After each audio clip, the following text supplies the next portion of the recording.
오늘 빌라델비아 교회를 우리 한번 살펴보기 원하는데요. 근데 이 교회를 생각할 때 먼저 우리가 빌라델비아라는 그 지역을 좀 이해할 필요가 있습니다. 빌라델비아라는 이 지역은 소아시아의 길목에 위치한 교통의 요충지였다고 합니다. 그래서 7교회를 쫙 지도를 보면 가운데 지점에 위치해 있습니다. 그래서 굉장히 중요한 위치입니다. 특별히 이 빌라델비아라는 이 도시의 이름이 어떻게 시작됐냐면요, 특별히 버가모 왕국이라는 곳이 있었는데 그곳에 아탈루스 2세라는 그 왕이 그의 동생을 위해서 이 도시를 지었다고 해요. 동생과 함께 지은 것이기도 하고요. 그렇기 때문에 형제를 사랑하는 마음으로 도시를 지은 거예요. 그래서 도시 이름이 필라델피아, 뭐냐면 형제 사랑 도시예요. 그러니까 지금 미국에 있는 필라델피아라는 그 이름의 원뜻도 형제 사랑이라는 그런 의미를 가지고 있습니다. 근데 이곳의 이 지역 자체가 원래 양조용 어떤 그 포도가 굉장히 많이 자라는 그런 지역이었기 때문에 굉장히 포도주가 주 생산 품목인 그런 지역이기도 했습니다. 포도주가 넘쳐나는 것이죠. 최근에 무알콜 포도주 스파클링 그 포도주를 제가 하나 선물을 받았어요. 발음 좋았죠? 스파클링. 죄송합니다. 있는 책에서. 네. 근데 너무 맛있더라고요. 얼마나 맛있던지. 근데 이게 알코올까지 있었으면 제가 진짜 취하겠더라고요. 너무 좋아서. 그런데 정말 이곳은 포도주가 넘쳐나는 그런 지역이었습니다. 그리고 또 이 지역은 특별히 포도주가 넘쳐나듯이 종교심도 넘쳐나는 곳이었어요. 왜 그러냐면 이 지역은 지진이 많이 일어났던 지역이라고 합니다. 또한 이 지역은 그렇기 때문에 그런 불안한 사회에서 자연재해가 있는 곳은 당연히 종교심이 굉장히 많이 발동하게 되고요. 그렇기 때문에 많은 신을 섬기는 그런 지역이기도 했죠. 특별히 황제 숭배가 굉장히 강하게 시행되었던 그런 장소였다고 합니다. 왜냐하면 기원 후 AD 17년경에 이 지역에 굉장히 큰 지진이 일어났는데 도시 전체가 다 무너진 거예요. 그래서 완전히 폐허가 돼버렸는데 이 도시를 다시 재건할 때 로마 정부가 소아시아잖아요. 즉 피지배하는 정복 국가예요. 근데 이 도시를 로마 정부가 다 책임을 지고 이 도시 전체를 재건시킨 거예요. 그러니까 이건 완전히 신도시가 된 것이죠. 이렇게 새 도시가 되었기 때문에 이름을 이렇게까지 붙였어요. 이 도시가 얼마나 이제 친로마적인 도시가 됐냐면 네오 카이사레야, 즉 황제의 신도시다라는 이런 이름을 붙일 정도로, 한동안 이름을 붙일 정도로 친로마적인 그런 도시가 된 거예요. 그리고 황제 숭배가 굉장히 강력하게 시행되었다고 합니다. 근데 여기서 황제 숭배, 일반적으로 우리가 초대교회의 역사를 볼 때는 이 황제 숭배를 빼놓을 수가 없는데요. 황제 숭배를 생각할 때 여러분이 감안해야 될 건 어떤 것이 있냐면 종교와 권력이 같이 결탁되었다는 거예요. 그리고 상업까지, 경제활동까지. 그러니까 이 세 가지, 종교를 우리가 거절하면 상업적인 지위와 그리고 권력에 의해서 핍박받을 수 있는 위치까지 처하는 것이죠. 굉장히 강력한 것입니다. 이런 면을 볼 때 황제 숭배에 초대교회가 빠졌다라는 의미를 우리가 볼 땐 어떻게 예수님 믿는데 빠질 수 있어? 라고 생각하지 마십시오. 한마디로 말하면 회사에서 잘리는 거예요. 그리고 회사에서 승진이 안 될 뿐만 아니라 굉장한 불이익을 당하는 거예요. 이런 게 예수 믿는다라고 말하면. 그리고 황제 숭배에 참여하지 않으면 구체적인 그런 핍박을 당했던 것입니다. 실질적인. 그래서 굉장한 그런 영향력이 있었던 그런 곳입니다. 근데 이런 교회가 칭찬을 받습니다. 8절 말씀 보면 그 칭찬의 내용이 나옵니다. 다 함께 한번 읽어볼게요. 이런 칭찬은 나도 사모해야 될, 우리도 사모해야 될 칭찬인 줄 믿습니다. 다 함께 읽습니다. 시작. 볼지어다 내가 내 앞에 열린 문을 두었을 때 능히 닫을 사람이 없으리라. 내가 내 행위를 아노니 내가 작은 능력을 가지고서도 내 말을 지키며 내 이름을 배반하지 아니하였도다. 무엇을 칭찬받죠? 내가 내 행위를 안다. 근데 내가 작은 능력을 가지고서도 내 말을 지켰다. 두 번째, 내 이름을 배반하지 않았다 라고 말하고 있습니다. 근데 여기에서 작은 능력이라고 말합니다. 근데 이 작은 능력은 어떤 능력일까요? 예를 들면 영적인 능력? 아니면 어떤 실질적인 경제적인 능력? 여러 가지의 능력을 말할 수 있을 거예요. 근데 이 능력은 어떤 능력을 말하냐 하면 그냥 그 영적인 능력이라고 볼 수는 없겠죠. 왜냐하면 이 교회는 영적인 능력이 있으니까 칭찬받잖아요. 그렇다면 그냥 능력, 실질적인 경제적 능력, 모든 그런 걸 표현하는 것입니다.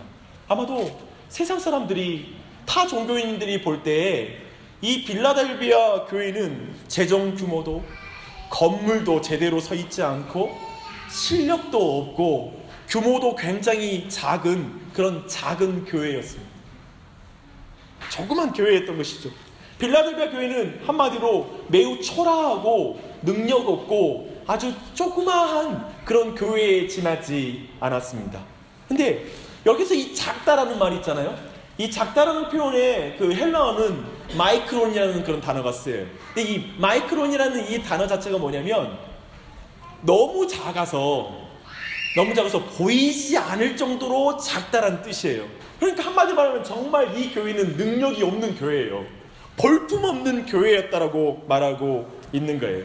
그렇다면 이 모습 자체는 빌라델비아 도시에서 있잖아요. 쉽게 말하면 우리 나주 혁신 도시라면 이 도시 안에서 이 빌라델비아 교회는 굉장히 무력한 모습을 가진 교회예요. 사람들이 볼 때는 정말 볼품없어요.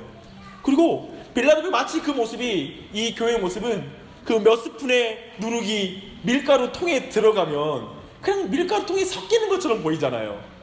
아무런 영향력이 없는 것처럼 보이잖아요. 그리고 또 한 방울의 물방울이 바다에 떨어질 때 우리가 볼 때는 그 물방울이 어디로 사라졌는지 모를 정도로 작게 보이잖아요. 마치 이 교회는 그렇게 작은 교회예요. 없는 듯 우리 동네에 교회가 있었어? 라고 말할 수 있는 그런 정도로 작은 교회였습니다. 매우 초라한 모습이었죠. 그런데 왜 이 교회는 이렇게 초라했을까요? 한번 질문할 필요가 있겠죠. 종교심이 많으면, 그렇잖아요. 종교심이 많으면 교회도 들어서면 성장해야 되거든요. 한국 교회도 잘 생각해보면 한국 사람이 얼마나 종교심이 많아요. 그러다 보니까 한국 교회의 부흥 요인으로 한국인들의 종교심 때문에 교회가 성장했다, 이런 말을 하기도 해요. 전라도 지방이 타 지역에 비해서 굉장히 복음화율이 높잖아요. 근데 그 이유에 대해서 말하기를 이 지역이 경제적으로 낙후되고 매우 종교심이 많기 때문에 빨리 기독교를 받아들였다, 이런 분석을 하는 경우도 있습니다. 그렇다면 이 빌라델비아 지역에 있는 이 교회 또한 정말 종교심이 많았기 때문에 교회 또한 빨리 성장해야 됐을 거예요. 하지만 그렇지 못했습니다. 근데 그 이유는 지난번에 우리가 살펴본 서머나 교회의 환난과 핍박과 비슷한 이유 때문에 그렇습니다. 당시에 경제 구조는 어떻게 이루어지냐면요, 종교와 매우 밀접하게 연결되어 있었습니다. 상업을 하기 위해서는 어떤 그런 상업조합이 있는 거예요. 그리고 로마 정부의 허가와 그런 거 안에서 활동하게 되고 세금을 이렇게 걷게 되어 있는 이런 구조를 가지고 있는 것이죠. 근데 그 당시에 모든 상업 활동하려면 우상들의 그 제전, 우상들의 축제에 그들도 참여해야지만이 그 상업 활동이 보장되고 그 길이 열리는, 오늘날에는 마치 우리나라에서는 어느 대학교를 나왔다 그러면 사업의 문이 열릴 가능성이 더 커지잖아요. 근데 여기는 어떤 종교를 숭배하냐에 따라서 그 종교를 잘 믿고 있는 사람들이 서로 밀고 당겨주면서 그들의 사업의 문이 열리고 막히고 하는 그런 일들이 벌어졌던 것이죠. 그리고 황제 숭배를 하지 않으면 당연히 로마 정부로부터 허가를 받기 힘든 그런 환경 가운데 있었던 것입니다. 저는 이 종교적인 특징과 이 상업적인 형체가 같이 묶어져가는 그 시스템이었기 때문에 초대교회에 황제 숭배를 거절하고 그 당시에 우상 숭배를 거절했던 초대교인들은 그곳에서 온전한 신앙을 유지하는 게 어려웠던 것입니다. 교회를 오기 힘든 것이죠. 근데 저는 이것이 666 있잖아요. 계시록에 보면 666이 나오는데, 그래서 이 짐승의 표를 받는 자는 이제 영원한 생명을 얻지 못하고 불못에 떨어진다라고 말하는데, 그 특징과 매우 흡사합니다. 우리 성도들도 나중에 분별력을 위해서 배우십시오. 666은 어떤 단순히 베리칩의 문제가 아니라, 그리고 예전에는 바코드였고 신용카드를 처음에는 안 썼잖아요. 666이라고 말하면서. 근데 단순히 그 문제가 아니라 이것을 어떤 종교적인 문제와 상업적인 문제와 국가 권력까지 결탁되어서 어떠한 것을 우리가 거절하게 되면, 그것을 거절하게 되면 실질적인 핍박을 받게 되는 그런 구조로 이 세상이 흘러갈 거라는 걸 말해주고 있는 것입니다. 그 당시 로마 시대에는 로마 정부 네로가 666이라고 불렸고 실제로 그런 영향력을 나타냈어요. 하지만 이제 제가 볼 때 점점 더 그게 강해질 거라고 예상합니다. 뭐냐면 기독교인이라고 말하면 경제적으로 피해를 당하는 일, 그리고 정부에서도 동성연애를 인정하지 않아? 그러면 너의 사업 가운데 이런 불이익이 있을 수 있어라는 게 지금은 모르겠지만 어쩌면 굉장히 몇 년, 10년, 20년이 흐르고 나면 어쩌면 실제로 우리가 신앙을 지키는 것, 우리가 기독교 신앙을 지켜서 성경의 무오함과 온전한 윤리를 주장하는 것 자체가 이제 그것 자체가 사회에 해악을 끼치는 행위로 정죄되고 그로 말미암아 사회에 어떤 문제를 일으키는 세력으로 교회가 낙인찍히는 사회로 간다라면 그때가 된다면 이 666의 문제는 실제화될 것입니다. 근데 지금 이 교회 빌라델비아 교회는 그런 환경 속에 있었다라는 것입니다. 빌라델비아 지역에서는 실제로 황제 숭배를 하지 못하면 국가 권력과 상업조합에 의해서 피해를 당했습니다. 이렇게 이해할 때 빌라델비아가 작은 능력을 가졌다라는 말이 이해가 돼요. 생각해봐요. 신앙을 가진 이상 할 게 없는 거예요. 어떻게 경제력도 그 분위기와 사회적인 압박 속에서 이 교회는 도저히 성장하지 못할 정도로 아주 압박하고 질식할 정도로 사회가 기독교에서 적대적인 거예요. 복음에 대해서 적대적인 거예요. 그런 환경 가운데 교회가 있었기 때문에 이 교회는 약한 능력을 가졌다라고 말하는 것입니다. 여러분, 이렇게 말할 때 아마도 우리 모두에게 빌라델비아 교회가 와닿는 것입니다. 와닿을 것 같습니다. 뭐냐면 우리 모두 약한 능력을 가지고 있지 않습니까? 여러분이 하고 있는 사업 환경, 직장 활동하는 그 환경은 어떻습니까? 신앙생활하기에 좋습니까? 옆에서 지지해 두던가요? 여러분이 하나님의 뜻대로 살아가고 예수 그리스도를 붙잡고 가면 옆에서 박수를 쳐주던가요? 안 그래요.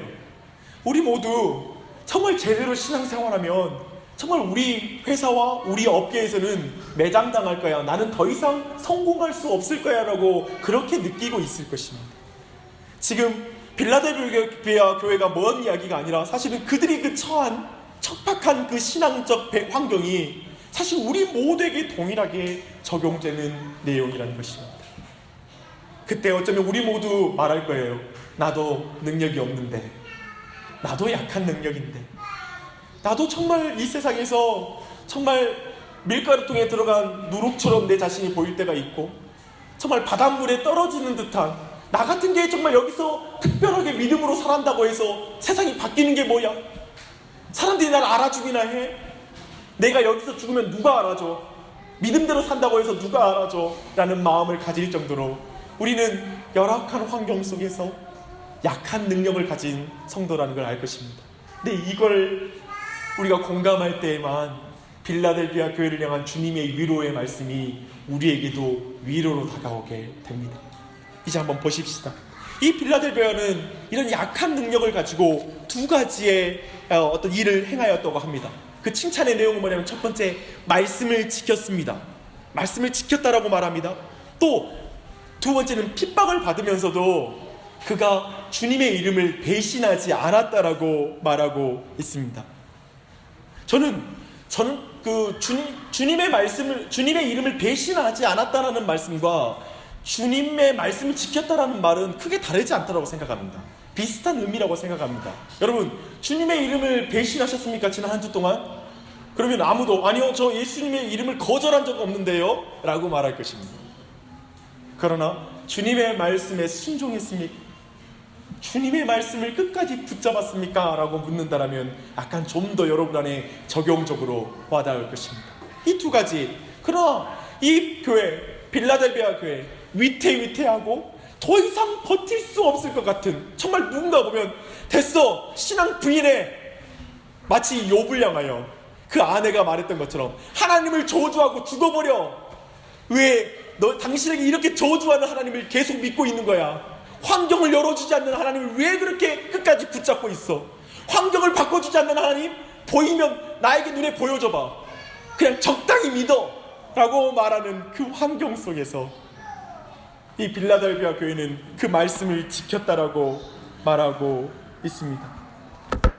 사랑하는 여러분, 저는 그 당시에도 타협하는 성도들이 많이 있었을 거라고 생각합니다.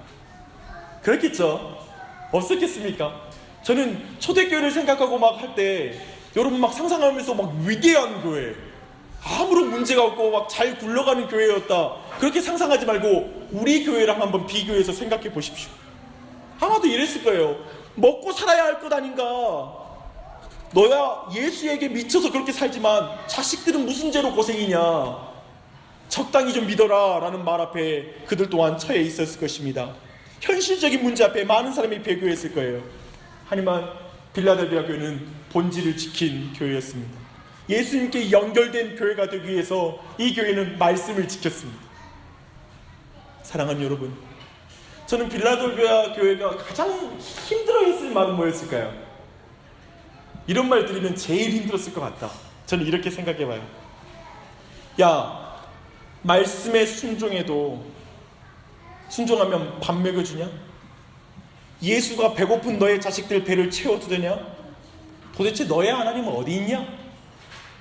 이 말이 그들에게는 얼마나 듣기 힘들었을까요? 그들은 말씀에 순종해도, 배교하지 않아도 환경이 안 바뀌는 거예요. 이걸 어떻게 설명해야 합니까? 그런데도 말씀을 지켰다고 말합니다. 여러분 10절 말씀 한번 읽어봐요. 굉장히 중요한 말씀이 있어요. 3장 10절 말씀 다 함께 있습니다. 시작. 내가 나의 인내의 말씀을 지켰은즉 내가 또한 너를 지켜 시험의 때를 면하게 하리니 이는 장차 온 세상에 임하여 땅에 거하는 자들을 시험할 때라. 그냥 너가 내 말씀을 지켜라고 말하지 않고 이상하게도 인내의 말씀을 지켰다라고 말해요. 말씀이면 말씀이지 왜 인내의 말씀이에요? 저는 이 말씀을 이렇게 바꿔서 한번 해석해 봤습니다. 한번 들어보십시오. 이 모든 빌라델비아를 향한 말씀, 이 말씀이 여러분에게 위로가 되었으면 좋겠습니다. 내가 다 안단다. 세상은 너희를 작은 교회라고 말하고 있지만 나에게 너희는 큰 교회란다. 세상은 너희의 인내와 순종, 사랑의 섬김을 알지 못하지만 나는 너희의 행위를 다 안단다. 다 알아. 지극히 작은 섬김까지도 나는 다 기억하고 있단다.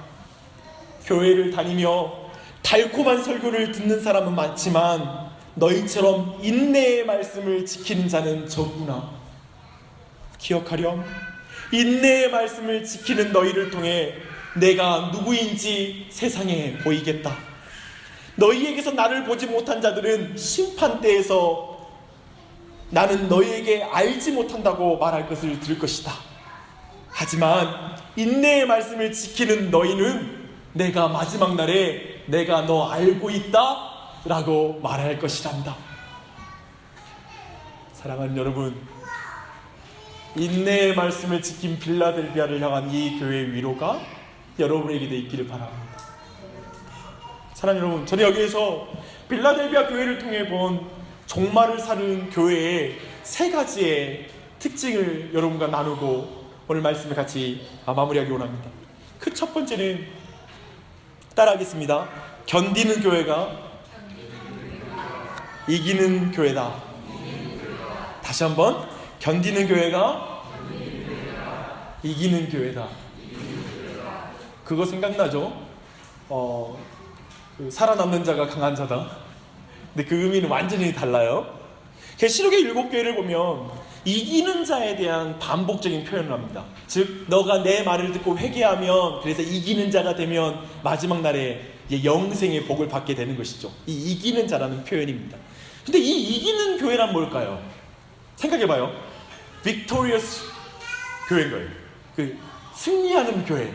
이기는 교회는 어떤 교회일까요?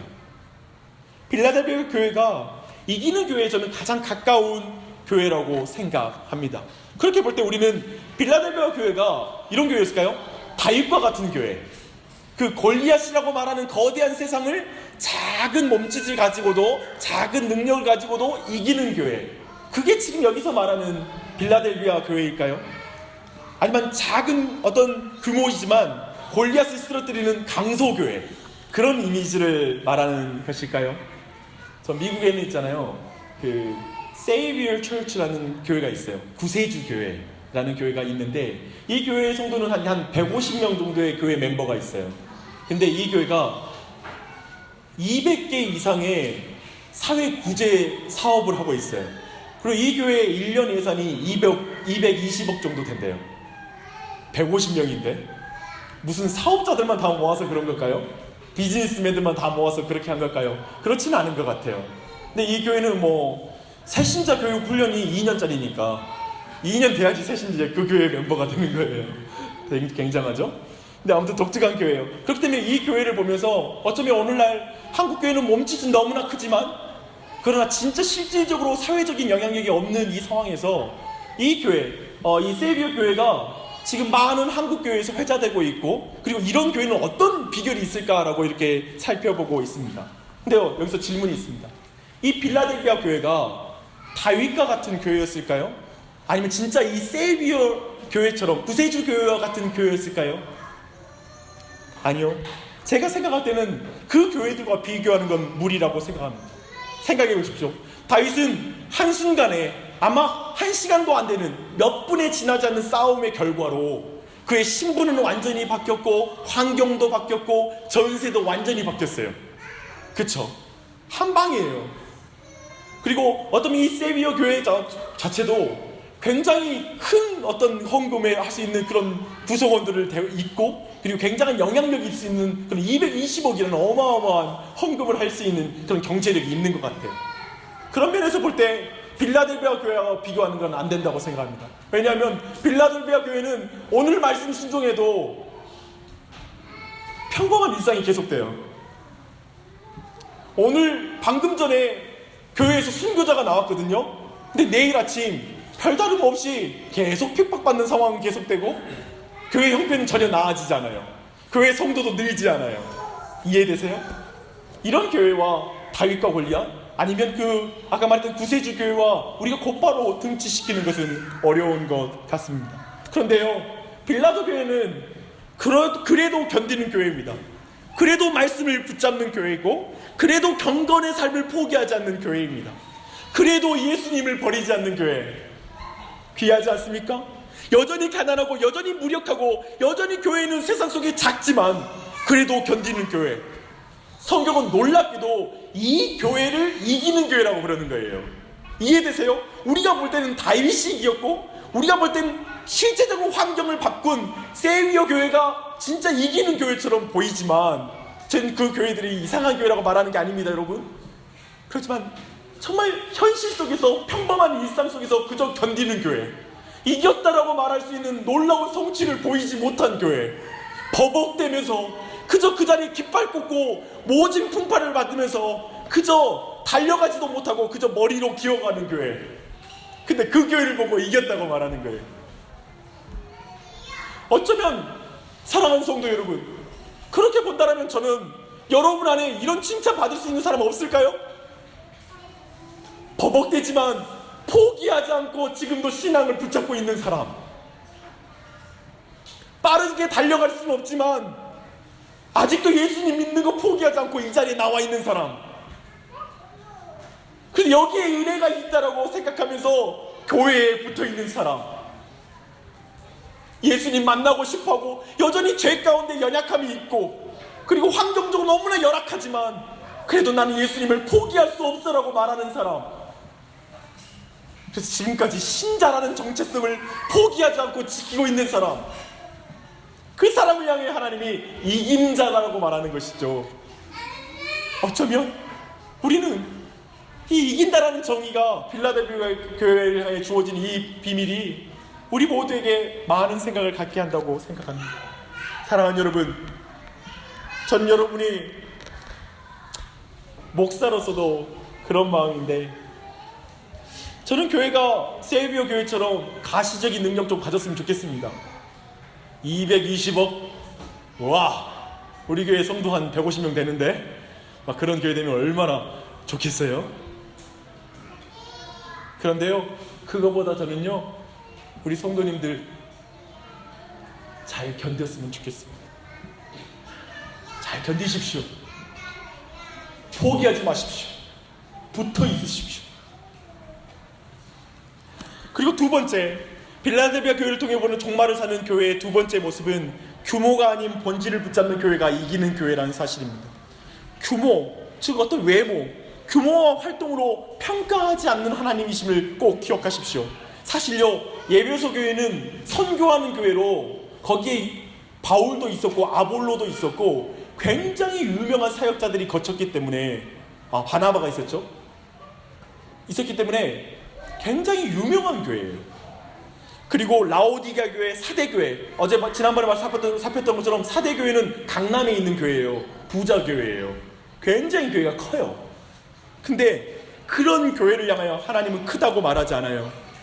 근데 아무것도 없는 가난한 교회인 빌라델비아 교회, 건물도 사람도 많지 않고 봉사자도 많지 않은 그 교회, 근데 무엇으로 그들이 칭찬을 받나요? 저는 도리어 이 교회가 본질만을 붙잡는 교회로서의 빌라델비아 교회라는 사실에서 이 교회가 하나님 앞에 칭찬받고 있다고 생각합니다. 많은 것을 해서가 아니에요. 우리 교회가, 여러분, 우리 모두는 교회가 사람이라고 믿습니다. 그렇습니까? 우리 교회는 건물이 교회라고 생각하지 않죠. 사람이 교회입니다. 그렇다면 좋은 교회란 뭘까요? 하나님이 기뻐하시는 교회란 뭘까요? 저는 믿습니다. 교회 성도들 한 명 한 명이 예수 그리스도를 닮아가고 예수 그리스도를 쫓아가는 삶, 그분의 말씀을 따라 순종하는 교회가 최고의 교회라고 생각합니다. 건물 없어도 되고 다른 거 다 버릴지라도 이것만 있으면 교회라고 생각합니다. 아멘. 그렇습니까? 생각해보면 교회의 본질을 지키는 것에는 돈이 그렇게 필요 없어요. 그런 면에서 교회의 재정이 충분해야지 능력 있는 교회다, 힘있게 사역할 수 있다는 말은 저는 거짓말이라고 생각합니다. 그런 면에서 저 요즘 자유롭습니다. 성경의 진리를 알면 할수록 재정의 스트레스가 덜해집니다. 교회가 보니까 재정 많은 것으로 교회에 능력 있다고 말할 수 없더라고요. 말씀 보니까 개척교회, 작은 교회. 여러분이 왜 이 교회를 등록하셨습니까? 왜 교회를 다닙니까? 저는 작은 교회의 특징, 큰 교회, 작은 교회, 어떤 이 교회가 커뮤니티가 잘 되는 것, 이런 것이 이 교회를 결정하는 본질이 아니라고 생각합니다. 교회의 본질은 예수님을 닮는 것입니다. 예수가 우리 안에 있는 것입니다. 그게 교회죠. 사랑하는 여러분, 저는 작은 교회 다닌 사람은 환경을 감사해야 됩니다. 우리 교회가 작은 것에 감사하십시오. 왜냐하면 작다 보니까 서로 잘 챙겨가지고 예수님께 더 갈 수 있는 가능성이 커서요. 물론 작아서 문제가 많을 수 있어요. 근데 작으니까 막 앞에 보이잖아요. 같이 기도해요, 같이 더 예수님 붙잡아요 라고 말할 수 있는 게 작은 교회의 장점이에요. 이 교회에서 그걸 누리십시오. 감사하십시오. 우리 모두가 어떤 방향성을 공유하고 이 본질을 붙잡는 교회가 중요하다는 걸, 이 방향성을 붙잡되, 그거 아십니까? 걸음을 떼는 건 다 같이 떼야 돼요. 방향성은 설교를 통해 나올 수 있어요. 그런데 다 같이 그 방향으로 걸어가야지 좋은 교회 되는 거예요. 주님이 칭찬하는 교회가 되는 거예요. 그런 교회를 이루어 가십시다. 마지막으로 살펴보고 싶은 건 따라하겠습니다. 교회는 작은 능력으로 세워진다. 저는 오늘날 교회의 타락에 대해서 말할 때 교회의 세속화를 말합니다. 교회의 세속화는 뭘까요? 저는 이런 거라고 생각합니다. 밖에서 사업을 해서 큰 돈을 벌고, 밖에서 변호사를 하고, 밖에서 대법관을 한 사람이 교회에서 당연히 장로를 하는 것이 교회의 세속화라고 생각합니다. 세상에서의 발언권이 그대로 교회에서 통해야 된다라고 생각하는 것, 그것이 세상의 가치가 교회에 들어온 그런 모습이라고 생각합니다. 그 결과 교회에서 예수님이 높아지는 게 아니라 사람이 높아지는 것, 다들 세상적으로 성공하기에 교회에 나오는 것, 그런 모습으로 교회가 변질되고 있다고 생각하고 그것이 교회의 타락의 모습이라고 생각합니다. 그래서 교회에 와서 성공한 사람, 실력 있는 사람, 그게 높임받는 것을 저는 싫어합니다. 경계합니다. 그렇다면 그 반대는 뭘까요? 고린도전서 1장 27절로 29절의 말씀이 적어져 있습니다. 다 함께 우리 설교 노트를 보시면서 보십시다. 시작. 그러나 하나님께서 세상의 미련한 것들을 택하사 지혜 있는 자들을 부끄럽게 하려 하시고 세상의 약한 것들을 택하사 강한 것들을 부끄럽게 하려 하시며 하나님께서 세상의 천한 것들과 멸시받는 것들과 없는 것들을 택하사 있는 것들을 폐하려 하시나니 이는 아무 육체도 하나님 앞에서 자랑하지 못하게 하려 하심이라. 사랑하는 여러분, 뭐라고 말합니까? 교회가 교회되는 순간은 언제일까요? 사람이 강해질 때가 아니라 강하신 예수님을 의지할 때 교회는 교회가 됩니다. 사람이 유명해지는 것이 아니라 예수님의 이름이 높아질 때 교회는 교회가 됩니다. 필라델피아 교회를 볼 때, 그렇기 때문에 우리가 생각할 수 있는 교회 안에 정말 이 능력이 실천되는 의미는 어떤 모습으로 나타날 수 있을까요? 환경이 안 되는데 하나님 앞에 드리는 것. 저는 이런 모습이 많이 있었으면 좋겠습니다. 저는 최근에 되게 행복한 순간이 있었습니다. 어떤 거냐면, 저는 이런 거 보면 되게 행복해요. 되게 피곤한데 어디를 다녀왔는데, 우리 뭐 전도 모임 이럴 때 이렇게 뭐 간식 사가지고 오는 거, 그리고 와서 피곤해서 우리가 다 할 수는 없지만 그 자리를 금방 떠나더라도 잠시 그 시간에 와서 마음을 나누고, 뭐 특별한 게 아니잖아요. 엄청난 돈이 아니고.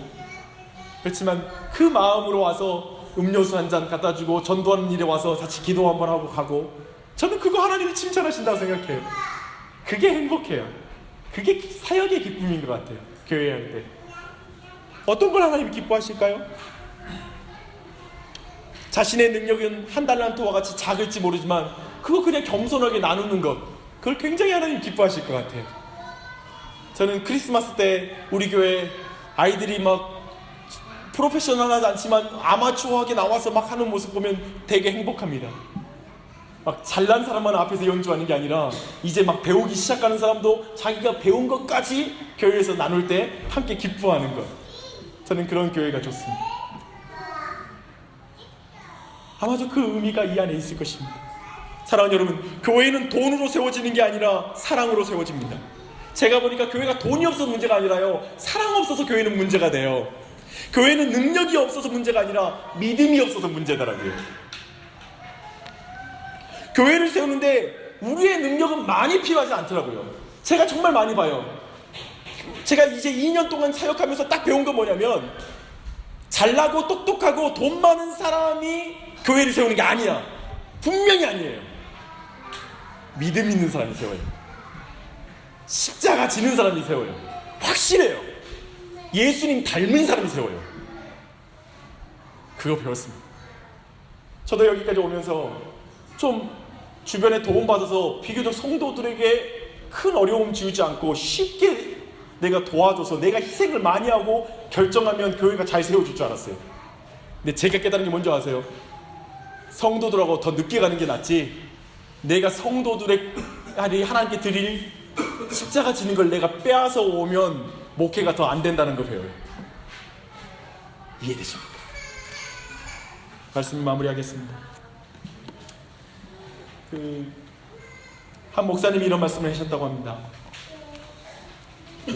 이번 지난주에 내가 나눴던 김남국 목사님인데요, 그러니까 거기 찬양 집회에 1000명이 넘게 사람들이 모여요. 근데 그 1000명이 넘게 모인 찬양 집회에 모인 사람들에게 이렇게 말했다고 해요. 여러분, 지금 이 시대는 한 교회에 수천 명이 모여서 하나님의 승리를 외치는 시대는 끝났습니다. 이제는 예수 그리스도의 깃발을 가지고 각자 신기한 곳에서의 깃발을 꽂고 견뎌내는 시대가 되었습니다. 라고 이렇게 말했던 내용이 기억납니다. 사랑하는 성도님들, 여러분이 신기한 곳에서 말씀을 붙잡고 견디십시오. 버티십시오. 말씀 없이 버티는 것 같고 죄책감만 갖고 버티는 게 싫다는 것 알고 있습니다. 그러나 그 겸손한 자리에서 예수님을 간구하며 더 기도하며 주님의 능력을 간구하며 그 자리에서 버티십시오. 견디십시오. 그 자리에서 다시 말씀을 지키는 버팀, 견딤, 그 성령의 도우심을 구하는 은혜가 있기를 바랍니다. 몸부림치는 성도를 보는 목사의 심정이 어떤지 아십니까? 환경은 아닌데 몸부림치는 성도를 보면 목사 마음도 미칠 것 같더라고요. 살살해, 괜찮아라고 막 빨리 말하고 싶어요. 그런데 하물며 하나님을 어떻게 보시겠습니까? 저는 그걸 계시록에서 보는 거예요. 계시록에서 지금 하나님은 이 필라델피아 교회를 볼 때 이 작은 교회가 몸부림치는 걸 보면서 빨리 이들을 만나고 싶은 거예요. 내가 속히 올 것이다. 조금만 견뎌라라고 말하고 있어요. 내가 그날에 너가 나의 말씀, 인내의 말씀으로 참았지, 견뎠지, 그러므로 그날에 내가 너가 심판을 넘어갈 수 있게 해줄게. 진짜 무서운 심판을 넘어가게 해줄게.